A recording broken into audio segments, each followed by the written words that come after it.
Laptop adalah sebuah barang elektronik yang harganya tuh nggak murah, bre. Kita udah tahu lah ya. Apalagi di era Ramageddon kayak gini, harga laptop tuh udah makin nggak bisa murah lagi. Ada orang tua yang rela nabung berbulan-bulan buat beliin anaknya laptop ROG Scar 18. Ada juga anak yang nyisihin uang jajan tiap hari sampai kebeli Hype AMD X6. Udah, langit dan bumi sebenarnya sih. Bahkan ada tuh yang sampai di penjara.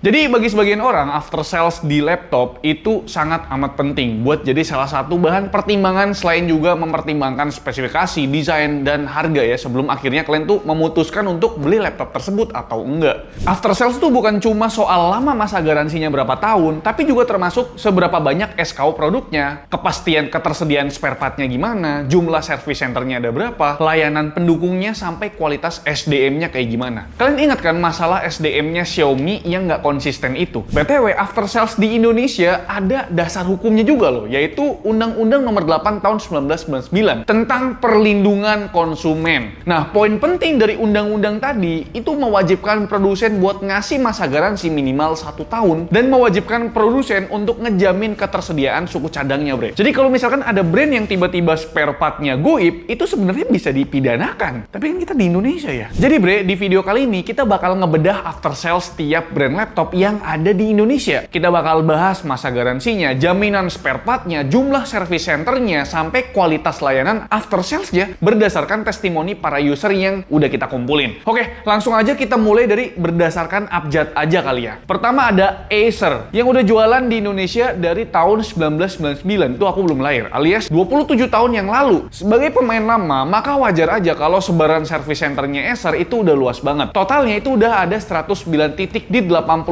kota yang tersebar rata di 34 provinsi ya. Tapi dari 109 titik ini bre, bukan semuanya service centernya Acer. Service centernya itu cuma ada di beberapa kota besar aja, kayak misalkan Jakarta, Bandung, Surabaya, Makassar, dan kota-kota besar lainnya. Sisanya yang merupakan service point yang kemungkinan outsource atau rekanannya Acer lah. Acer juga merupakan pelopor garansi ADP, ini aku baru tahu juga, di perlaptopan duniawi, yang akhirnya sekarang tuh ditiru hampir semua brand-brand laptop ya. Khususnya di tahun 2026 ini, Acer tuh ada layanan garansi ekstra selama 3 tahun ke semua produk laptopnya. Tapi kayaknya yang 3 tahun ini garansi jasa servisnya aja bre ya. Jadi perlu diinget tuh ya, jasa servisnya aja. Buat spare part itu tergantung tipenya. Kayak contohnya Aspire series, spare partnya tuh bergaransi 1 tahun. Terus Swift series dan Nitro series garansi spare partnya 2 tahun. Sedangkan line up high end-nya mereka yaitu Predator series dapat masa garansi spare part selama 3 tahun full. Bahkan di layanan garansi ekstra ini, Predator series dapat layanan on-site service, yang berarti nanti tukang atau teknisinya bakal dateng diparani ke rumah kalian gitu ya, ke user si Predatornya gitu. Ini mantep nih, dapat privilege lah, kagak perlu repot datengin service center.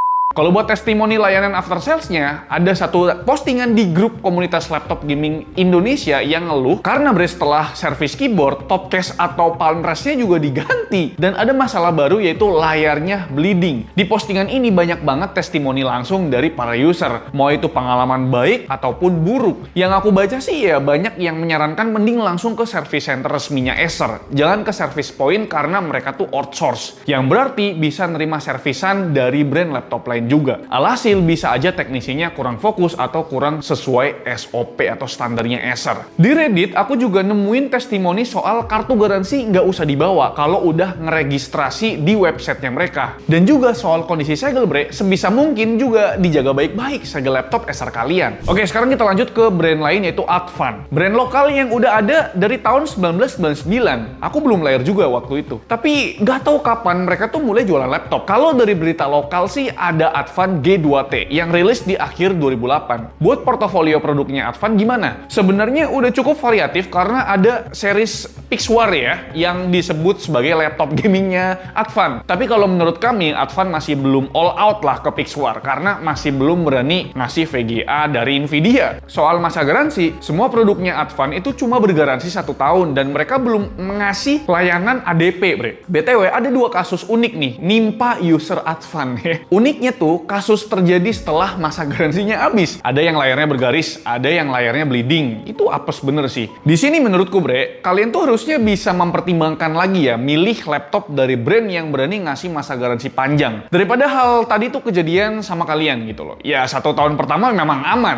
Bulan ke-13, ke-14, ke-15, kambuh gitu ya penyakitnya. Kalau soal service center, berdasarkan info yang ada di website, Advan itu punya sekitar 105 titik dari Aceh sampai Jayapura. Tapi nggak disebutin titik service center utamanya yang mana atau yang sifatnya rekanan tuh yang mana gitu. Apakah dari ke 105 titik tadi punya layanan yang setara atau enggak? Ya aku belum bisa jawab bre. Tapi soal testimoni para usernya, sayangnya ada yang sharing pengalaman buruk nih. Pertama di Reddit, laptop Pixwarnya udah nginep di service center sejak 26 Maret alias 4 bulan lamanya karena alasan mainboardnya tuh nggak tersedia. Padahal di official store-nya unit Pixwar tuh masih dijual loh. Ini miris banget lah. Yang tambah miris bre, ternyata si user tuh ditawarin unit pengganti yang speknya lebih rendah yaitu Workplus Heritage. Ternyata kejadian yang sama dialami oleh user Facebook yang satu ini. Bedanya unit Pixwarnya dia itu nginep di service center sejak bulan April. User Facebook ini juga ngalamin kendala di unit Pixwarnya. Dan nggak cuma unit Pixwarnya aja, ada testimoni dari user Workplus Heritage yang unitnya digantung selama 2 bulan, walau akhirnya beres juga sih ya. Tapi coba dah, para user Advan, apakah ada testimoni positif dari kalian? Komen aja di bawah. Kita lanjut ke brand nomor 3, ada Asus. Rajanya market share laptop di pasar Indonesia. Mulai masuk ke pasar Indonesia sejak tahun 2008 ya. Tapi bisa langsung menguasai market share selama bertahun-tahun sejak 2013 bre. Ini gokil juga ya. Salah satu alasannya ya karena after sales-nya. Per awal tahun ini, laptop mereka itu punya masa garansi sampai 3 tahun buat seri Ultrabook Premium, kayak misalkan VivoBook S Series, ZenBook Series, sampai ProArt Series-nya, dan itu udah termasuk Asus VIP Perfect Warranty. Sebutannya tuh ya buat garansi ADP-nya Asus lah selama 3 tahun juga. Tapi buat seri gamingnya, baik itu TUF ataupun ROG dan juga VivoBook yang basic, masa garansinya masih di 2 tahun aja nih bre. Garansinya juga mencakup international warranty yang berlaku di lebih dari 113 negara dan punya 141 titik service center di Indonesia. Gokil juga. Buat testimoni usernya, kita ada nemuin satu user Facebook yang ROG Zephyrus selamanya pernah bermasalah sama service centernya Asus. Lagi-lagi kekecewaan sama layanan after sales-nya Asus pas beliau nge-service ROG Ally yang slot micro SD-nya rusak. Tapi di sisi lainnya, ada user yang ngasih testimoni positif soal layar TUF A16-nya yang rusak parah begini masih bisa dapat penggantian layar secara gratis. Bahkan nih, ada user TUF F15 yang 3 kali bolak-balik service center dan sampai saat ini unit beliau masih berjalan normal. Anehnya, selama riset materi ya, kami tuh susah nemuin testimoni after sales dari user VivoBook ataupun ZenBook. Sebadak itukah? Atau setiap rusak langsung beli baru? Coba dah. Ini user ZenBook sama VivoBook komen di bawah. Oke, sekarang kita lanjut ke brand nomor 4, ada Axio. Brand lokal yang mulai jualan laptop dari tahun 2004. Semenjak COVID, Axio tuh jadi brand laptop lokal paling agresif menurut kami ya. Mereka tuh masih ngerilis Pongo series buat tarung di pasar laptop gaming dan mereka jadi pelopor garansi ADP di pasar laptop lokal bre. Bahkan bre, di pertengahan tahun ini masa garansi ADP-nya tuh diperpanjang sampai 3 tahun. Bahkan brand laptop global belum ada yang seberani ini. Buat garansi unitnya sendiri ada 2 jenis ya. Hype series cuma 1 tahun dan Pongo series bisa sampai 3 tahun. Soal service center udah banyak ya ternyata. Lebih dari 190 titik di seluruh Indonesia. Tapi memang ada kelasnya, ada kastanya gitu bre. Ada yang Axio Care Platinum dan juga Axio Care yang Gold. Buat yang minat atau mau beli laptopnya Axio, mending kalian cek dulu domisili kalian tuh dekat Axio Care Platinum atau enggak. Soalnya kalau mau ngeklaim ADP di Platinum itu bisa cashless bre. Sedangkan di Care Gold itu masih pakai mekanisme reimburse yang berarti kalian tuh harus nombokin biaya perbaikannya dulu gitu loh. Ada layanan yang menarik yaitu gratis seumur hidup biaya jasa cleaning. Ini berani banget ini. Terus ada juga ya upgrade RAM sama SSD dan repasta unit Pongo series. Itu seumur hidup re. Next, buat testimoni after sales-nya gimana nih bang? Mereka tuh punya grup komunitas di Facebook dan ini salah satu postingan yang isinya tuh keluh kesah user Axio. Di video OBM, OEM, dan ODM, aku tuh pernah nemuin kasus user Pongo 725 yang unitnya BeOSD atau blue screen lah bahasa gampangnya. Ternyata harus ganti motherboard dengan biaya 6 juta. Karena beliau bawa ke service center yang Care Gold, mereka tuh harus nalangin dulu. Mungkin kalau bawanya ke Care Platinum nggak akan viral kasus itu, bre. Tapi yang paling mind blow ya kasus yang satu ini, bre. User Pongo Studio yang harganya hampir 30 jutaan di ghosting sama pihak Axio. Gongnya, bre, produk yang dia review bintang 1 di archive sama pihak Axio. Kalian yang user laptop Axio, tulis dong keluh kesah dari after sales-nya Axio ini. Oke, sekarang kita lanjut ke brand nomor 5, yaitu ada Colorful. Brand VGA Legend yang udah ada sejak tahun 1995. Tapi baru masuk dunia laptop di tahun 2019, yang artinya baru 7 tahun lah ya. Varian laptopnya itu baru dapat tambahan dengan kehadiran Rimbook S1. Tadinya Colorful tuh cuma fokus sama line up gamingnya, yaitu Evolve dan juga Epoch. Agak aneh sih namanya ya kalau di Indonesia ya. Unit laptopnya itu dapat masa garansi selama 2 tahun tanpa garansi ADP. Buat sekarang, service centernya tuh masih terbatas di 8 kota besar aja. Kabar baiknya lagi, bre, yang pegang after sales di Indo adalah HSN yang juga pegang after sales-nya Acer. Bahkan ada yang sharing pengalaman nge-service laptop Colorful-nya ke service centernya Acer. Dan ternyata bisa gitu loh. Beberapa testimoninya juga ada yang positif ya. Yang satu user asal Surabaya yang ngasih apresiasi ke service centernya karena ngasih info penyebab kerusakan laptopnya secara detail. Sedangkan di testimoni kedua yang kemungkinan user dari Fatmawati, Jakarta ya, itu juga cerita, bre, soal service centernya yang informatif dan komunikatif. Bahkan dapat free jasa cleaning dan repasta. Menarik juga nih Colorful, walaupun memang titik service centernya baru 8 kota besar ya. Oke, sekarang kita lanjut. Ada brand dari Dell ya. Ini sebenarnya brand legendaris dari Amerika, dari US yang didirikan di tahun 1984. Kita kurang tahu ya kapan Dell ini mulai jualan ke Indonesia. Kalau data dari Google sih sekitar tahun 2000-an, tapi nggak tahu 2000-an berapa. Jujur kalau ngomongin soal laptop Dell ini, pikiranku langsung auto keinget sama Alienware ya. Selain itu ada XPS series, Inspiron series kalau nggak salah, terus ada Precision series dan lain-lainnya. Aku pernah pakai yang Precision tuh. Soal masa garansi di Indonesia, buat yang seri bisnis itu dapat garansi 3 tahun, sedangkan yang seri mainstreamnya dapat garansi 2 tahun ya. Itu tanpa garansi ADP, BTW. Kalau soal service centernya, berdasarkan list di sini, totalnya itu ada 37 titik, bre. Agak sedikit ya, buat sebesar brand Dell ini gitu loh. Soal testimoni usernya, jujur kami kesusahan cari testimoni dari user lokal. Kebanyakan user global, kayak contohnya Bre Lukino di Reddit yang ngeluh kalau next business day warranty-nya yang layanan pro support ngaret sampai 12 hari lamanya. Ada juga user Dell G15 yang punya pengalaman 4 kali bolak-balik ke service center buat ganti motherboard dan layar, bre. Padahal dia tuh bukan gamer gitu loh. Yang paling gong, ada yang sharing kalau tempat dia kerja itu beli ratusan unit seri Latitude 5000 dan 20%-nya berakhir dengan masalah keyboard. Dell tuh nggak memasukkan keyboard sebagai part yang masuk dalam garansi BTW ya. Jadi ya berarti harus bayar spare part keyboardnya tadi gitu. Oke, sekarang kita masuk brand ketujuh, masih dari brand US yang lebih legendaris, yaitu HP alias Hewlett Packard. Hewlett Packard. Ini aku baru tahu juga nih ada kepanjangannya ternyata ya. Aku kira HP itu handphone, bukan. Jadi HP ini didirikan pada tahun 1939 sebelum Indonesia merdeka, alias pas perang kedua pecah kalau nggak salah ya. Jadi bre, produk laptop pertama dari HP itu namanya HP 110 yang di-launching pada tahun 1984. Kalau dari sumber yang kita dapat, HP itu baru ngejual laptop ke Indonesia di tahun 2008. Koreksi kalau kita salah, bre ya. Soal SKU produknya HP itu ada banyak banget ya, mulai dari Omnibook, Pavilion, Envy, Spectre, Victus, sampai Omen. Itu hampir semua kita udah pernah pakai juga. Buat masa garansi di Indonesia, ada 2 info yang kita dapat. Kalau berdasarkan website, masa garansinya itu cuma 1 tahun. Tapi kalau menurut official store-nya di Tokped, dapat garansi 2 tahun include ADP. Dan soal titik service center-nya, kalau berdasarkan website-nya itu ada banyak banget, bre. Tembus 240 titik service center, ya.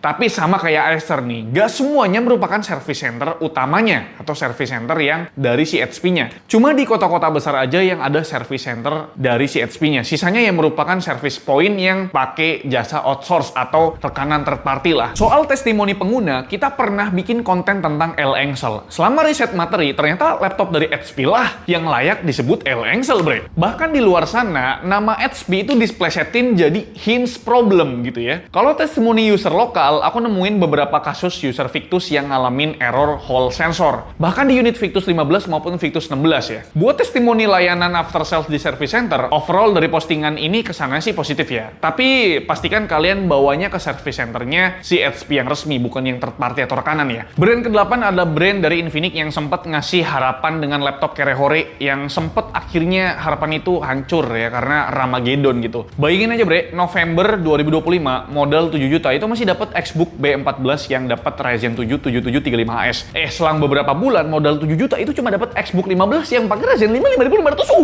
10 watt dan M.2 SATA ya. Ini nyesek banget sih. Lupakan sejenak lah kisah pilu Infinix tadi ya. BTW Infinix ini berdiri dari tahun 2013 tapi baru mulai jualan laptop di Indonesia di tahun 2021 pas Covid. Buat SKU produknya memang masih terbatas, tapi ada SKU yang menarik yaitu GT Books yang belum sempat kita review, belum pernah kita review. Masa garansinya laptop Infinix itu lumayan panjang di 2 tahun, bre. After sales laptop Infinix dihandle oleh Carkel yang juga nge-handle produk dari Transcend Holding lainnya kayak itel dan juga Tekno gitu. Sekarang titik service centernya itu udah tersebar di 170 titik. Dan buat testimoni user jujur masih minim ya. Bahkan ada postingan ini, ada yang nanya gimana after sales-nya. Malah disuruh perintis alias suruh nyobain dulu gitu loh. Dia nanya tapi dibilang, udah lu coba dulu dah gitu loh. Kayak jadi ini tumbal bang ya. Kelinci percobaan gitu loh. Karena memang usernya masih sedikit. Tapi ada satu nih testimoni dari user Inbook X1 yang bolak-balik ngeklaim garansi. 2 kali ganti SSD karena SSD bawahnya low quality katanya. Dan 1 kali klaim matot ya, yang berakhir ganti unit gitu loh. Si user juga cerita kalau 2 unit Inbook X1 punyanya sama-sama ganti engsel setelah tahun ketiga. Oh, berarti dia beli dari awal rilis ya? Jadi ya, itu tahun ketiga di luar masa garansi ya, dan biayanya tuh sekitar 300.000. Not bad lah ya kalau dilihat-lihat. Selanjutnya ada brand Lenovo nih, sang number one perlaptopan global. Ini tuh berdiri di Beijing, Cina di tahun 1984. Jujur tua juga ya. Dan laptop pertama mereka adalah si iconic ThinkPad model 700 di tahun 1992 yang secara teknis adalah buatan IBM atau IBM. Tapi karena per 2005 semua divisi dan hak paten IBM diakuisisi Lenovo, maka wajar kalau Lenovo boleh ngeklaim kalau ThinkPad model 700 adalah laptop pertama mereka. Lu dibayar duit bro, dibeli bro. Singkatnya, Lenovo tuh mulai jualan di Indonesia di tahun 2000-an ya, lewat berbagai distributor dan baru secara resmi berdiri sebagai PT di Indonesia di tahun 2012, bre. Buat SKU laptopnya Lenovo cukup bervariatif ya. Mulai dari IdeaPad, ThinkPad, Yoga, Log, sampai Legend. Soal masa garansi itu ada 2 kelas, bre. Yang line up mainstream kayak misalkan IdeaPad dan Log itu dapat masa garansi 2 tahun, udah termasuk ADP. Sedangkan yang high end kayak misalkan ThinkPad, Yoga, dan Legend itu dapat garansi 3 tahun, udah termasuk ADP juga. Ada juga layanan after sales ekstra berupa Premium Care dan Legend Ultimate Support buat konsultasi langsung dengan teknisi ahli sampai kunjungan onsite ke rumah kalian buat laptop seri premiumnya Lenovo. Jumlah service centernya Lenovo juga no issue ya, nggak ada masalah ya. Per tahun 2022 udah tersebar lebih dari 130 titik di seluruh Indonesia. Kalau testimoni usernya ya banyak ya, user Lenovo yang bilang paling the best gitu ya. Bahkan di tengah badai Elmatot, banyak user Log 15 yang tetap mengapresiasi after sales-nya Lenovo gitu ya. BTW, kalau masih ada yang kemakan narasi Log 15 sebagai Elmatot, ya tonton dulu video yang ini, bre. Sekarang kita lanjutin testimoni after sales-nya Lenovo. Di sini juga ada yang sharing pengalaman home service-nya. Terus di sini ada yang sharing pengalaman kalau unit laptopnya diganti dengan unit yang speknya lebih baru. Wih, oke juga ternyata ya. Oke, brand nomor 10 ada MSI, sang naga merah dari Taiwan. Berdiri tahun 1986 dan ngerilis laptop pertamanya di tahun 2004, bre. Buat portofolio laptopnya MSI kayaknya jadi yang paling variatif dibandingkan brand-brand lainnya. Di lini gamingnya aja, bre, itu ada 9 SKU, mulai dari Cyborg Series sampai Titan Series. Sedangkan di lini non-gamingnya itu ada 4 SKU, mulai dari Modern Series sampai Summit Series ya. Aku nggak mau sebutin karena banyak banget. Soal masa garansinya, buat produk entry to mid-range itu dapat masa garansi 2 tahun. Kayak contohnya Modern, Cyborg, Katana, Corsair. Oke,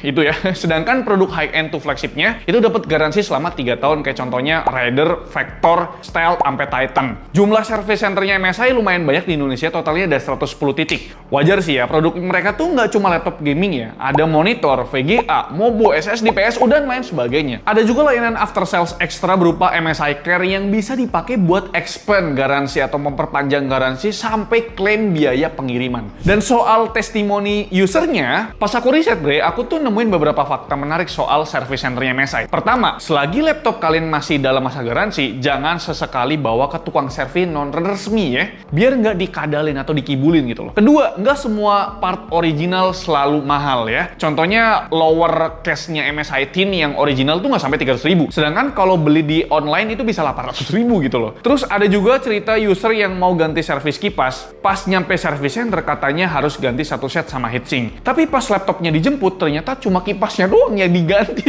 gitu ya. Ini aneh banget dah. Heatsinknya tuh kagak sekalian diganti karena si teknisi tuh nggak bisa ngelepas bautnya.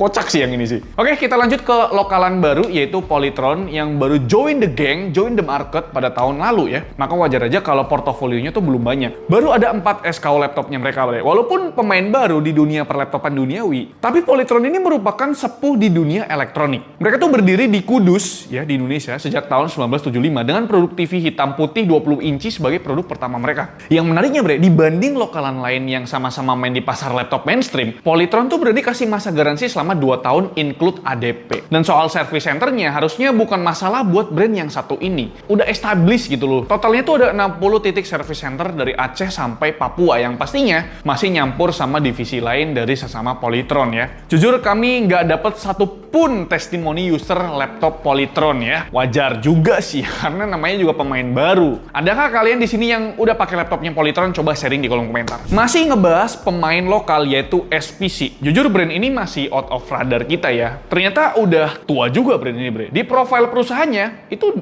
dia bilang sih didirikan di tahun 1989. Bahkan yang meresmikan langsung adalah Soeharto. King Soeharto ya. SKU laptopnya itu baru ada 5. Kayaknya lebih fokus ke divisi TV-nya sih, Bre. Masa garansinya tuh rata ya di 1 tahun aja. Ada layanan drop point di Indomaret buat mempermudah kirim-kirim barang ke service centernya. Total itu ada 54 titik service center di SPC yang tersebar di 34 kota. Sama kayak user Polytron, user SPC kayaknya juga masih minim testimoni dan kayaknya komunitas atau grup di Facebook juga belum ada ya. Oke, balik lagi ngebahas sub-brandnya Transsion yaitu Tecno yang ternyata lebih tua dari Infinix. Tecno tuh berdiri tahun 2006 dan mulai jualan laptop di tahun 2022 pas Covid dengan produk yang ajaib yaitu Megabook T1. Ya, siapa yang nggak tahu Megabook T1 itu populer, Bre. Adapun SKU produknya masih nggak sevariatif Infinix karena sampai sekarang tuh Tecno masih belum punya laptop gaming proper. Soal after sales sama aja kayak Infinix karena memang satu grup mereka kan. Masa garansinya 2 tahun yang after salesnya dihandle oleh Carkel yang punya 170 titik service center. Soal testimoninya, aku pribadi itu adalah user Tecno Megabook T1 selama 1 tahun. Sekarang udah dipindah tangan ke Mas Bayu Banyuwangi ya, selaku sound engineer Kudetek ya. Karena selama pemakaian aku tuh nggak ngalamin trouble, jadi nggak pernah ya nyobain gimana pelayanan service center mereka. Palingan aku mau kritik soal kebijakannya Tecno dan juga Infinix yang menghanguskan garansi unit kalau user tuh upgrade sendiri RAM atau SSD-nya. Tapi ada yang nge-share kalau unit T1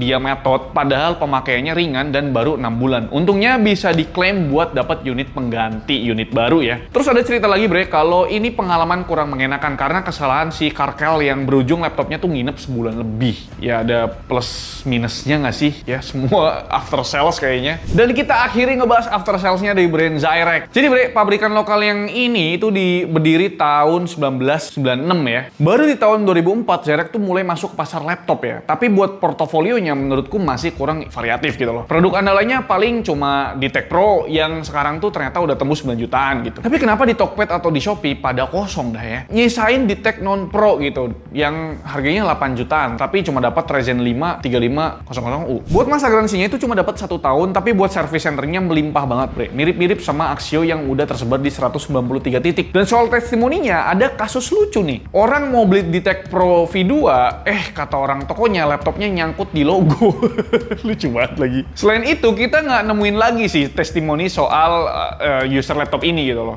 Karena memang mungkin belum banyak juga yang beli ya. Baru jualan juga kan di Indonesia gitu. Oke, jadi kira-kira itu dia ya untuk video dari kami soal berbagai jenis macam after sales brand laptop yang ada di Indonesia yang jualan resmi di Indonesia, Bre. Gimana menurut kalian? Ya kalian bisa simpulkan sendiri dari harusnya 15 brand ya yang udah kita bahas. After sales mana yang paling bagus, after sales mana yang perlu dipertanyakan lagi dan perlu kalian tanyain lagi di kolom komentar. Ya gimana menurut kalian? Kira-kira brand laptop kalian after salesnya bagus atau enggak? Kita diskusi aja di kolom komentar. Like video ini kalau kalian suka, dislike kalau fan jelek banget, dan jangan lupa untuk tekan tombol hype supaya channel kita bisa direkomendasikan lagi oleh YouTube ke teman-teman kalian. Dan buat kalian yang belum subscribe, tekan tombol subscribe warna putih karena udah bukan warna merah lagi, Bre. Saya Alfian selaku selalu di channel ini Saya Alfian selaku di channel ini mencobakan. Terima kasih, sampai jumpa di video selanjutnya. Bye bye.